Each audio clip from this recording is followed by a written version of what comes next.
नमस्कार दोस्तों, स्वागत है आप सभी को। आज हम लोग मिडवाइफरी क्लास को आगे कंटिन्यू करते हैं। जैसे कि आप सबको पता है कि मिडवाइफरी का वीवीआई क्वेश्चन का सीरीज हम लोगों का चल रहा है, जिसमें कि हमने कल 20 क्वेश्चन देखे थे। आज भी हम लोग 20 और उससे अधिक क्वेश्चन देखने जा रहे हैं। बहुत ही इम्पोर्टेंट टॉपिक है आपके एग्ज़ाम की दृष्टि से। आप जेएनएम एएनएम जो भी एग्ज़ाम आपका तैयारी कर रहे हैं, प्रिपरेशन कर रहे हैं, क्योंकि ये कॉमन टॉपिक है और सबसे ज़्यादा पूछे जाने वाला ये टॉपिक है। तो ज़रूर आप लोग इस टॉपिक को अच्छा से कवर करिए, क्योंकि इस टॉपिक से ज़्यादा सवाल आपको देखने को मिलेंगे। सारा नोट्स इससे पहले भी हमने मिडवाइफरी का लगभग 300 क्वेश्चन करवा चुके हैं। जो भी अभ्यर्थी अभी तक क्लास नहीं ज्वाइन किए हैं, तो वो सारे कैंडिडेट ज़रूर इस नंबर पर कॉल करके व्हाट्सएप करके क्लास में जुड़ जाइए। इस नंबर पर 70 50 87 29 96, जिसमें कि डेली आपको 6 से 7 इवनिंग में क्लास मिलते हैं। साथ ही जैसे ही आप क्लास में जुड़ते हैं, उसी समय आपको सारा नोट्स पीडीएफ मिल जाते हैं, जो कि आपको एग्ज़ाम में डायरेक्ट क्वेश्चन मिलेंगे। और आप अच्छे से प्रिपरेशन करते हैं तो निश्चित रूप से आपको जॉब लगेंगे। चाहे बिहार में जॉब करना चाहे, चाहे आप रेलवे का बहाली दिया है उसमें जॉब करना चाहे, चाहे यूपी का बहाली दिया है उसमें जॉब करना चाहे, जिसमें भी आपको जॉब करना रहेगा, आपका प्रिपरेशन अच्छा रहेगा तो निश्चित रूप से उसमें आपको जॉब होंगे और आपका मेरिट लिस्ट भी बनेगा। तो चलिए हम लोग बिना देरी किए क्लास को आगे कंटिन्यू करते हैं। और जैसे कि ये सारे नोट्स आप लोगों को, जो आप लोगों का क्लास का ग्रुप है, उसमें मिल जाएंगे। और हम लोग 20 से आगे का क्वेश्चन देखेंगे, क्योंकि 20 तक क्वेश्चन हम लोग पिछले क्लास में ही कर चुके थे। तो चलिए हम लोग का क्वेश्चन कर रहा है 21 क्वेश्चन है कि क्या कर रहा है कि एक महिला जिसने 5 बार, क्या कह रहा है कि एक महिला जिसने 5 बार या उससे अधिक बार बच्चे को जन्म दिया हो तो क्या कहलाती है। मतलब कहलाती है, यहाँ पर थोड़ा सा मिस्टेक हुआ है, लिख लीजिएगा। कहलाती है मतलब जो महिला 5 बार या उससे अधिक बार बच्चों को जन्म दिया है, तो उस महिला को क्या कहेंगे।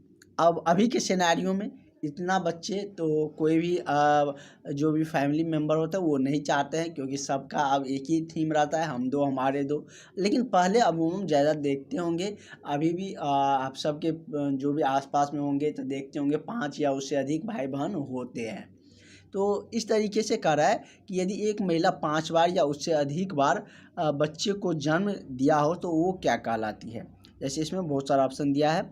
जैसे इसमें दिया है कि नुल्लीपेरा या ग्रैंड मल्टीपेरा। तो देखो, ग्रैंड मल्टीपेरा मतलब क्या, कि ग्रैंड मतलब विस्तार होता है, मल्टी मतलब भी ज़्यादा होता है, एक से अधिक होता है। इसके नाम से ही हमारा आंसर क्लियर हो रहा है। मतलब 5 बार या उससे अधिक बार बच्चे को जन्म दिया है तो इसको क्या कहेंगे, तो ग्रैंड मल्टीपेरा कहेंगे। उसका एक स्पेसिफिक नेम दिया जाता है, नेम है कुछ नहीं है, तो उसको क्या कहा जाता है, ग्रैंड मल्टीपेरा कहा जाता है। तो करेक्ट आंसर आपका ऑप्शन नंबर बी हो जाएगा। नेक्स्ट क्वेश्चन हम लोग चलते हैं। हमारा अगला क्वेश्चन क्या कह रहा है, यहाँ पर ये स्टॉप हो गया है क्या।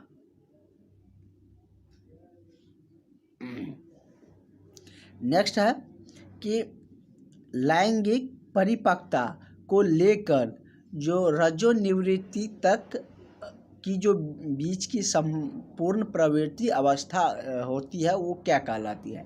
कह रहा है कि लैंगिक परिपक्वता से लेकर जो रजोनिवृत्ति तक होती है, रज्जो के बारे में भी हमने आपको बताए थे, रजोनिवृत्ति तक की जो बीच की संपूर्ण प्रवृत्ति की जो अवस्था है कहलाती है क्या।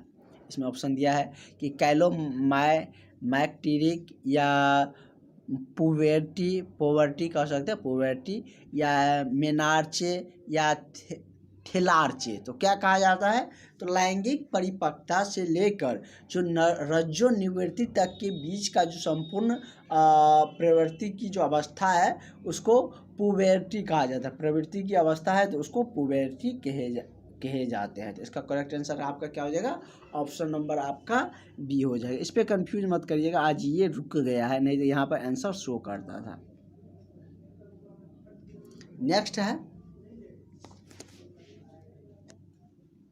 नेक्स्ट आपका क्वेश्चन कह रहा है कि निम्न में से कौन सा अंतर अंतर्गत अंतर्गर्भाशयी वृद्धि अवरुद्ध का कारण नहीं है। मतलब कि जो अंतर्गर्भाशयी होती है उसकी वृद्धि के अवरुद्ध, जो बढ़ रहे हैं अंतर्गर्भाशय, उसको वृद्धि को मतलब कि अवरोध करता है, मतलब कि बढ़ने में रोकता है, वो कौन सा कारण नहीं है जो उसके वृद्धि का अवरोध नहीं करता है। मतलब कि वृद्धि में अवरोध उत्पन्न नहीं करता, मतलब कि उसको रोकने का कार्य नहीं करता है। जैसे इसमें दिया गया है आपका ऑप्शन कि गर्भकालीन मधुमेह, गर्भ के समय में यदि मधुमेह है, जिसको डायबिटीज आप लोग कहते हैं, एनीमिया, दूसरा ऑप्शन है आपका एनीमिया, तीसरा ऑप्शन आपका है कि गर्भ अवस्था प्रेरित उच्च रक्तचाप या मृत हृदय रोग। तो देखिए ये सब मतलब क्या है, तो इसमें अवरोध का मतलब कि कारण है, मतलब अवरोध करेंगे वृद्धि का, अंतर्गर्भाशयी वृद्धि में। लेकिन जो गर्भकालीन मधुमेह है उसको इससे कोई लेना देना नहीं, वो इसमें अवरोध नहीं करेंगे। तो वही आपको खोजना था कि अंतर्गर्भाशयी वृद्धि में अवरोध का कारण कौन नहीं है। तो कौन नहीं है, तो गर्भकालीन में जो मधुमेह है वो, मतलब गर्भकालीन गर्भ समय की जो मधुमेह है स्थिति, गर्भ समय की जो मधुमेह की स्थिति है वो मतलब कि अंतर्गर्भाशयी वृद्धि की अवरोध में मतलब कि कारण नहीं बनता, फैक्टर नहीं है उसका, उसको अवरोध नहीं करता है। ठीक है, क्वेश्चन क्या कर रहे थे समझ गए। आंसर इसका ऑप्शन नंबर आपका ए हो जाएगा। नेक्स्ट क्वेश्चन हम लोग देखते हैं। आपका अगला क्वेश्चन है, और यदि आपको जैसे हम स्क्रीन पर क्वेश्चन लाते हैं और जिस भी कैंडिडेट को वो आंसर आता है तो उसको आंसर करने का प्रयास करिएगा कमेंट सेशन में। तो चलिए नेक्स्ट क्वेश्चन हम लोगों का है, कह रहा है कि भ्रूण की खोपड़ी में एस्क्यूचर लाइन में जो उपस्थित चौड़ी जगह को कहा जाता है। मतलब कि भ्रूण की जो खोपड़ी होती है उसमें जो एस्क्यूचर लाइन में जो उपस्थित चौड़ी एक जगह रहती है, मतलब एक जगह टाइप का चौड़ी जगह रहती है, विथ फिगर हम आपको होगा तो समझा देंगे। तो उसमें क्या होता है कि कह रहा है कि उसमें उसको कहे जाते हैं क्या, डायमेट या फेंटानेल, ब्रो या लाई, तो उसको क्या कहा जाता है, तो फेंटानेल कहा जाता है। क्या कहा जाता है, फेंटानेल, जो मतलब कि भ्रूण की खोपड़ी में जो एस्क्यूचर लाइन में जो उपस्थित चौड़ी जगह होती है, मतलब कि उसमें एस्क्यूचर में जो जगह बच जाती है चौड़ी सी, उसको क्या कहा जाता है, तो फेंटानेल कहा जाता है। क्या कहा जाता है, फेंटानेल कहा जाता है। ऑप्शन नंबर आपका बी सही हो जाएगा। और जो भी कैंडिडेट बिहार के एएनएम जीएनएम ड्रेसर का इंतज़ार कर रहे हैं तो वो लोग बिंदास होकर अपनी तैयारी को जारी रखें, क्योंकि आपका बहाली तो आने ही वाले हैं, कुछ दिन में आपको बहाली आ जाएगा। जैसे रेलवे दे दिया है आपका, और उसके बाद यूपी का आ गया है, तो बिहार वाला जैसे अनाउंसमेंट कर चुका है, सीट का हो चुका है। इसमें थोड़ा सा डिले हो रहा है क्योंकि अभी दरोगा साहब का नियुक्ति प्रमाण पत्र सारे कुछ दिए जा रहे हैं, वितरण किए जा रहे हैं, तो इस वजह से भी थोड़ा सा समय लग रहे हैं। और इसके बाद स्वास्थ्य विभाग पर ही पूरी फोकस होने वाली है और उसी पर आप लोगों की बहाली की प्रोसेसिंग आगे बढ़ेंगे। तो अब आप लोग निश्चिंत हो के और जितना हो सके उतना समय आप लोग अपनी पढ़ाई पर दीजिए, वही आपको सिलेक्शन दिला सकता है अब, क्योंकि बिना एग्ज़ाम के, बिना आपको रिजल्ट का अब नौकरी संभव नहीं है। क्योंकि जितने भी अब एग्ज़ाम होता है, यूपी वाले में भी 100 अंक का एग्ज़ाम कर दिया है, सभी जगह रेलवे में भी 100 मार्क का एग्ज़ाम है, सभी जगह आपका एग्ज़ाम ही है को, तो कहीं पर बिना एग्ज़ाम से आप नौकरी आप नहीं ले सकते। हाँ, कहाँ किसी किसी पोस्ट पर यदि 4, 5, 6 सीट आता है तो वहाँ पर इंटरव्यू रहता है, वहाँ पर भी इंटरव्यू रहता है, तो क्वेश्चन आएंगे तब ना आप इंटरव्यू में बैठिएगा। वो इंटरव्यू में तो यही से रिलेटेड पूछते हैं, तो मतलब कि लेकिन वहाँ पर कम पोस्ट रहते हैं, जहाँ पर ज़्यादा पोस्ट आते हैं वहाँ पर एग्ज़ाम होता है। नेक्स्ट क्वेश्चन आपका कह रहा है, और सबका हो जाएगा जो भी पढ़ेगा क्योंकि बहुत सारी बहाली आने वाली है। कह रहा है कि कौन सी संरचना बेग्रामा के नाम से जानी जाती है। इसमें जनरली नाम से ही रिलेटेड है। कह रहे कि कौन सी ऐसी संरचना है जो बेग्रामा ब्रेगमा है, ब्रेगमा के नाम से जाना जाता है। तो जैसे कि ऑप्शन आपका दिया है एंटीरियर फ्रंटेलर, दूसरा है पोस्टीरियर फ्रंटेलर, तीसरा है लंबाइड फ्यूचर, चौथा है क्या फ्रंटल सिविनी। तो ब्रेगमा के नाम से जो जाना जाता है जिस संरचना को, उस संरचना को क्या कहा जाता है? तो एंटीरियर फेंटेनल कहा जाता है। क्या कहा जाता है? एंटीरियर फेंटेनल कहा जाता है। और हम बीच में एक बार एक टॉपिक स्टार्ट करेंगे, उसके बाद आप लोगों को मिडवाइफरी का थ्योरी क्लास मिलेगा। तो उसके बाद आपको मिडवाइफरी का ना होगा, तो मिडवाइफरी का आप लोगों का थ्योरी क्लास मिलेंगे। पहले हम लोग इससे पहले एक और टॉपिक कवर कर लेंगे, क्योंकि लगातार मिडवाइफरी चलेंगे तो आप लोगों को थोड़ा सा लगेगा कि सर एक ही टॉपिक पढ़ा रहे हैं। मिडवाइफरी से ज़्यादा क्वेश्चन पूछे जाते हैं, इसलिए हम लोग इसको ज़्यादा कवर करते हैं। तो समझ गए कि मतलब कि ब्रेगमा संरचना जो होती है उसको एंटीरियर फेंटेनल के नाम से जाना जाता है। किस फेंटेनल से? तो एंटीरियर फेंटेनल के नाम से जो ब्रेगमा संरचना है उसको, मतलब संरचना के स्ट्रक्चर जो है उसको जाना जाता है। नेक्स्ट क्वेश्चन है आपका, नेक्स्ट क्वेश्चन कह रहा है कि एक या एक से अधिक कारणों से गर्भधारण की पूर्ण अयोग्यता क्या कहलाती है? कह रहा है कि एक या एक से अधिक गर्भधारण की पूर्ण अयोग्यता क्या कहलाता है? इम्पोर्टेंस, या दूसरा ऑप्शन है कि इनफर्टिलिटी, या फर्टिलिटी, या एस्टिलिटी। तो क्या कहा जाता है? तो एक या एक से अधिक कारणों से यदि गर्भधारण की पूर्ण अयोग्यता, मतलब कि गर्भधारण पूरा नहीं हो पाते, मतलब पूर्ण गर्भधारण करने के लिए पूरी योग्यता नहीं पूरा हो सकता है एक या एक से अधिक बहुत सारे रीजनों के कारण, तो उसको क्या कहा जाता है? तो उसको इनफंटिनियल कहा जाता है। मतलब फंटिनियल ने पूरा नहीं है तो उसको इनफंटिनियल कहे जाते हैं। ठीक है, क्या कहा जाता है? तो इनफर्टिलिटी। तो इनफर्टिलिटी मतलब क्या? फर्टिलाइजेशन की प्रक्रिया पूरा होंगे तो उसको फर्टिलिटी कहेंगे। क्या होंगे? अगर फर्टिलाइजेशन की प्रक्रिया पूरा होंगे तभी ना मतलब ये गर्भधारण हो पाएगा।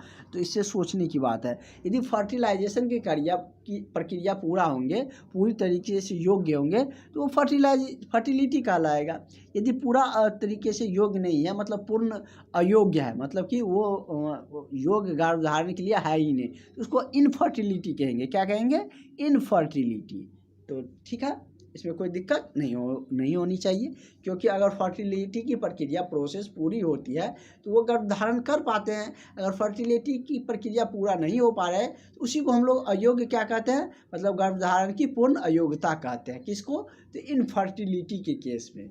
वही क्वेश्चन है, घुमा के भी कैसे भी पूछेगा तो आप उसका जवाब देने के लिए सक्षम है। इस तरीके से एक्सप्लेन करके बता दिया आपको। मतलब कि एक या एक से अधिक बहुत सारा रीज़न हो सकता है जो कि गर्भधारण की अपूर्णता, मतलब कि उसको अयोग्य नहीं करने देता, मतलब गर्भधारण नहीं करने देता है। बहुत सारा के रीज़न हो सकता है, तो उसको हम इनफर्टिलिटी कहेंगे। नेक्स्ट क्वेश्चन पे चलते हैं। हम लोगों का नेक्स्ट क्वेश्चन कह रहा है कि प्री एक्लैम्प्सिया, क्या कह रहा है? प्री एक्लैम्प्सिया का निश्चित उपचार क्या है? मतलब कि इसमें बहुत सारा दिया गया, 4 ऑप्शन में कह रहा है कि इसका जो निश्चित उपचार है वो क्या है, ये आपसे पूछ रहे हैं। तो इसमें ऑप्शन आपका दिया है कि बाएं पार्श्व स्थिति, गर्भ अवस्था की समाप्ति, उच्च प्रोटीन आहार, मैग्नीशियम सल्फेट। तो प्री एक्लैम्प्सिया का जो निश्चित उपचार है वो क्या है? गर्भ अवस्था की समाप्ति। ये क्या है? यही एक प्री एक्लैम्प्सिया का निश्चित उपचार है। तो वो क्या है? मतलब कि गर्भ अवस्था की समाप्ति ही प्री एक्लैम्प्सिया की निश्चित उपचार है। तो इसका करेक्ट आंसर आपका ऑप्शन नंबर बी सही हो जाएगा। नेक्स्ट क्वेश्चन आपका कह रहा है कि फीमेल पेल्विस और मेल पेल्विस अलग होते हैं।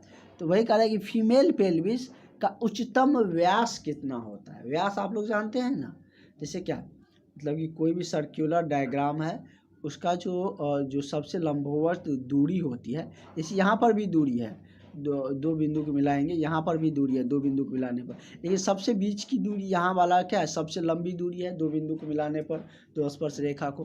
तो 2 स्पर्श रेखा को मिलाने पर जो सबसे लंबा जो दूरी होती है वही क्या होता है? व्यास होता है। मैथमेटिकल टर्म में भी यही होता है, मतलब व्यास का परिभाषा होते हैं। वही कह रहा है कि फीमेल पेल्विस का उच्चतम व्यास अधिकतम व्यास होता है क्या? एंटीरियर पार्श्व व्यास या ट्रांसर्व व्यास या तिरछा व्यास या ऊपर जो सभी दिए गए मतलब कि ऑल ऑफ दीज। तो किस तरीके से होता है फीमेल पेल्विस का उच्चतम व्यास? तो इसका व्यास होता है ट्रांसवर्स व्यास होता है। कैसे? तो ट्रांसवर्स व्यास होते हैं। कैसे क्या है? जैसे क्या ये मतलब कि कोई रेखा है और ये इस पर लंबवत है तो उसको क्या कहते हैं? ट्रांसवर्स इसी को कहे जाते हैं। ठीक है, ऐसे है। ये क्या कहलाएगा? ट्रांसवर्स कहलाएगा। ये लॉन्गिट्यूडनल, ये ट्रांसवर्स कहलाएगा। ठीक है। होता क्या है वो बता दिए ना, ट्रांसवर्स व्यास। ट्रांसवर्स और लॉन्गिट्यूडनल ये सब मैथ फिजिक्स की टर्म है। वहाँ पर आप लोग इंटर में या टेंथ में तो नहीं, इंटर में ज़्यादातर यूज होते हैं, वहाँ पर पढ़े होंगे आप लोग। नेक्स्ट क्वेश्चन है कि स्तन में कह रहा है कि स्तन के उत्तक, क्या कह रहा है कि स्तन के उत्तक का सूजन क्या कहलाता है? स्तन के उत्तक में यदि सूजन आ जाता है तो उसको क्या कहे जाते हैं? तो जब स्तन के उत्तक में सूजन आता है तो उसको मेस्टाइसिस कहे जाते हैं। मैं क्या कहा जाता है? तो मेस्टाइसिस कहे जाते हैं। जब स्तन के उत्तक में सूजन होते हैं तो उसको मेस्टाइटिस के नाम से जाना जाता है। तो इसका करेक्ट आंसर आपका ऑप्शन नंबर सी हो जाएगा। नेक्स्ट क्वेश्चन आपका क्या कह रहा है? क्वेश्चन नंबर 30 कह रहा है कि भ्रूण परिसंचरता का वह भाग जो कि जन्म के पश्चात फोसा ओवेलिस बन जाता है। कह रहा है कि भ्रूण परिसंरचना का वह भाग जो कि जन्म के पश्चात फोसा ओवेलिस बन जाता है उसको क्या कहा जाता है? गर्भनाल धमनियाँ या डक्ट और आर्टेरियस या फोरोमेल ओरल या गर्भनाल नस। तो उसको क्या कहा जाता है? तो उसे कहा जाता है फोरमेन ओरेवल। क्या कहा जाता है? फोरमेन ओरेवल कहे जाते हैं। जब भ्रूण संरचना का भाग जो कि जन्म के पश्चात फोसा ओरेलिस बन जाता है तो उसको फोरामेन ओवेल कहे जाते हैं। क्या कहा जाता है? फोरामेन ओवेल का ओवेलिस बन जाता है तो उसको फोरामेन ओवेल कहे जाते हैं। मतलब कि फोरामेन ओवेल से वो फोसा ओवेलिस बन जाता है। ठीक है। नेक्स्ट क्वेश्चन हम लोगों का कह रहा है कि निम्न में से क्या कह रहा है कि निम्न में से कौन सा हालत गर्भ अवस्था में मूत्र पथ के जो मूत्र मार्ग है उसके संक्रमण के लिए जोखिम कारक नहीं है? मतलब कि इनमें से कौन सा ऐसा हालत है या कौन सा ऐसा रोग है, मतलब कौन सा इसमें जो दिया गया है वो मतलब कि गर्भ अवस्था में मूत्र के पथ जो मूत्र नल होता है मूत्र मार्ग होता है उसमें संक्रमण के लिए जोखिम का कारक नहीं है, मतलब उससे कोई खतरा नहीं है मूत्र मार्ग में। ये आपसे पूछ रहा है। जैसे कि मधुमेह, उच्च रक्तस्राव, और उसके बाद आपका दिया गया है कि वेसिकोलेटिस रिफ्लेक्स या सिकल सेल एनीमिया। तो संक्रमण के लिए जोखिम कारक नहीं है। तो वो कौन सा है? तो उच्च रक्तस्राव जो होती है वो मतलब कि गर्भ अवस्था में मूत्र पथ के संक्रमण में जोखिम कारक नहीं है, क्योंकि उस समय मतलब कि जब द्वितीय प्रसव में जाते हैं तो उस दौरान ब्लीडिंग होते हैं। अगला हम लोग का क्वेश्चन है कि पीएच से रिलेटेड है। कह रहा है कि ये केमिस्ट्री का ही समझ सकते हैं और केमिस्ट्री और वायु के रिलेट करके है कि निम्न में से कौन सी वीर्य संश्लेषण शून्य क्या कह रहा है? शून्य असामान्य है। मतलब कि शून्य असामान्य है, मतलब कि उसका जैसे कि शुक्राणु मात्रा का 5 ml, शुक्राणु एकाग्रता का 30 ml या शुक्राणु गतिशील का 50% से सामान्य रूप से 60% तक या pH 6.5 तक। तो ये जो आपका वीर्य विश्लेषण का मूल्य असामान्य है वो pH कितना? तो pH 6.5। pH मतलब कि आप लोग जानते हैं मतलब कि ये एक पैरामीटर है, मापने की इकाई है। अगला कह रहा है कि लेटेड फेज और अलर्ट लाइन एवं क्रिया रेखा आदि शर्तें किस संदर्भ में प्रयुक्त होता है। कह रहा है कि लेटेड फेज या अलर्ट लाइन एवं क्रिया रेखा आदि शर्तें किस संदर्भ में प्रयुक्त होता है? बायोफिजिकल प्रोफाइल में, या गैर तनाव परीक्षण में, या एमनियासेंटेसिस में, या पोर्टोग्राफ में। तो पोर्टोग्राफ क्या है? फोटोग्राफ को लेकर कल एक स्टूडेंट ने क्वेश्चन पूछा था। फोटोग्राफ क्या है? मतलब कि एक चार्ट होता है जो कि मतलब कि एक पेज पर बनाया जाता है, गर्भ अवस्था की स्थिति को दिखाता है, कितना क्या डेवलपमेंट है, क्या कुछ हुआ है फोटोग्राफ में। उसमें ग्राफ जैसे क्या कोई ग्राफ में रिकॉर्ड करके ऐसे ऐसे बताया जाता है ना, वही एक तरीके से ग्राफ होता है। जैसे कि इस पेज पर ग्राफ दिया रहेगा, उस तरीके से यहाँ पर उसका सारा कुछ लिखा रहेगा, PSC लिखा रहेगा कितना है, सारा कुछ उसमें डिटेल लिखा रहता है। मतलब कि जो भी गर्भावस्था में परिवर्तन हुए हैं, कितना डेवलपमेंट हुआ है, उसका सारा डिटेल्स उसमें उस ग्राफ में, उस चार्ट में लिख दिया जाता है। तो उसी को फोटोग्राफ कहे जाते हैं। ठीक है, इसका होगा तो कल हम लोग चर्चा भी करेंगे। और इसका यही आंसर भी हो जाएगा। मतलब कि लेटेड फेज, अलर्ट लाइन एवं क्रिया आदि जो शर्तें होते हैं वो संदर्भित किससे होते हैं? तो ये संदर्भित होते हैं, ये सब फोटोग्राफ में इंडिकेट मतलब वहाँ पर बताया है, तो वहाँ पर मतलब कि उसमें डिनोट किया जाता है, सूचित किया जाता है। लेटेड फेज, अलर्ट लाइन की क्रिया, ये सारे कुछ वहाँ पर संदर्भित रहते हैं फोटोग्राफ में। तो करेक्ट आंसर इसका ऑप्शन नंबर डी हो जाएगा। और इस क्वेश्चन को आज हम लोग यहीं पर स्टॉप करते हैं, इसको कल और ग्राफ के जरिए एक्सप्लेन करेंगे। ठीक है, तो मिलते हैं नेक्स्ट क्लास में। Thank you.